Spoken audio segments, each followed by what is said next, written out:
lagi bersama aku, Hasna.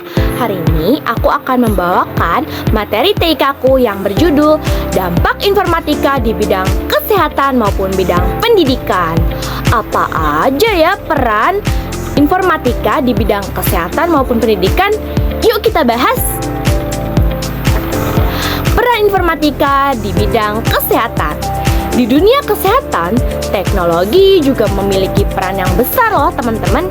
Contohnya, kita bisa daftar periksa lewat aplikasi, konsultasi dokter secara online, dan rekam medis secara digital. Yang pertama itu adalah konsultasi.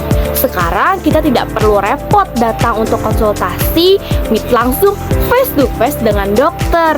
Namun bisa menggunakan smartphone untuk konsultasi. Contoh aplikasinya itu adalah Halodoc. Di Halodoc kita juga bisa berkonsultasi langsung dengan dokter, namun tidak secara langsung maupun tidak face to face. Namun biasanya masih tetap sama dan hasilnya pun akurat. Dan biasanya itu akan diberikan oleh dokter langkah untuk menanggulangi penyakit selanjutnya. Yang kedua itu adalah rekam medis. Rekam medis yaitu aktivitas pelayanan pasien yang bisa dilakukan dengan menggunakan media digital dan tidak perlu menggunakan media fisik seperti kertas. Ini juga bisa menjadi langkah antisipasi untuk menanggulangi pengurangan penggunaan kertas. Jadi kita bisa menggunakan teknologi yang ada yaitu dengan menggunakan media digital untuk sebagai alternatif untuk rekam medis. Seperti itu. Selanjutnya, peran informatika di bidang kesehatan itu juga memiliki kelebihan dan kekurangan masing-masing loh teman-teman. Wah, pasti seru banget nih. Apa aja ya? Kelebihannya itu pasien gak harus antri lama. Hasil pemeriksaannya pun juga lebih cepat keluar, dan kita bisa cari informasi kesehatan dari aplikasi ataupun internet. Semua serba cepat, semua serba efisien. Namun, informatika juga memiliki kekurangannya loh teman-teman. Salah satunya, kita juga memiliki resiko data pasien bisa bocor kalau nggak aman. Dan terlalu mengandalkan sistem, bisa saja ada kesalahan. Dan kadang juga ada sentuhan dari manusia yang kadang nakal mengotak-ngatik sistem, jadi data pasien bisa tersebar kemana-mana. Jadi kita nggak sepenuhnya bisa mengandalkan informatika ya teman-teman. Selanjutnya yaitu peran informatika di bidang pendidikan. Wah, kita sebagai pelajar pastinya juga mengetahui apa pentingnya peran teknologi dalam bidang pendidikan. Teknologi bikin belajar lebih mudah.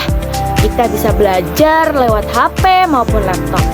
Ikut kelas online. Kalian tahu nggak sih waktu COVID-19 kita sering menggunakan media digital ataupun media teknologi yang biasanya kita menggunakan aplikasi yang bernama Classroom.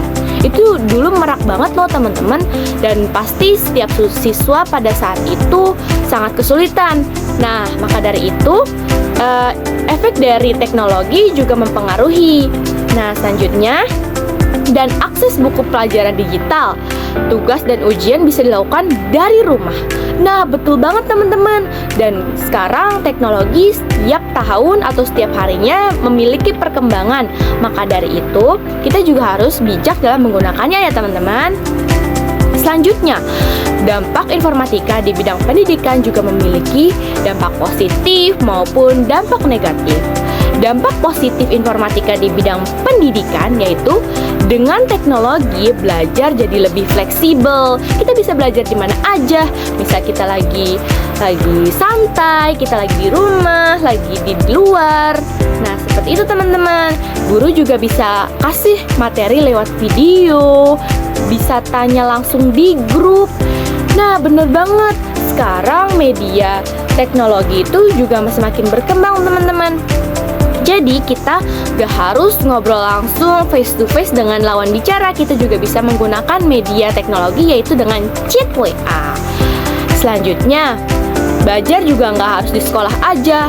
Kita bisa belajar dimanapun dan kapanpun. Selanjutnya itu adalah dampak negatif informatika di bidang pendidikan. Wah, ternyata dampak negatifnya juga ada ya teman-teman. Nah, misalnya kita terlalu sering main HP, main game, terus kecanduan scroll TikTok yang gak ada gunanya. Nah, inilah pentingnya kita untuk bijak dalam menggunakan teknologi. Terus kadang bisa menjadikan media untuk nyontek lebih gampang. Dan gak semua orang punya akses internet yang lancar. Ini juga perlu menjadi perhatian.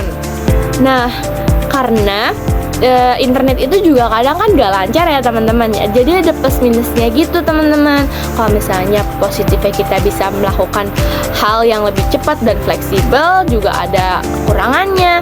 Nah, balik lagi, kita harus bijak dalam penggunaan teknologi yang semakin berkembang pesat di masa kini dan pasti akan berkembang lagi di masa yang akan datang.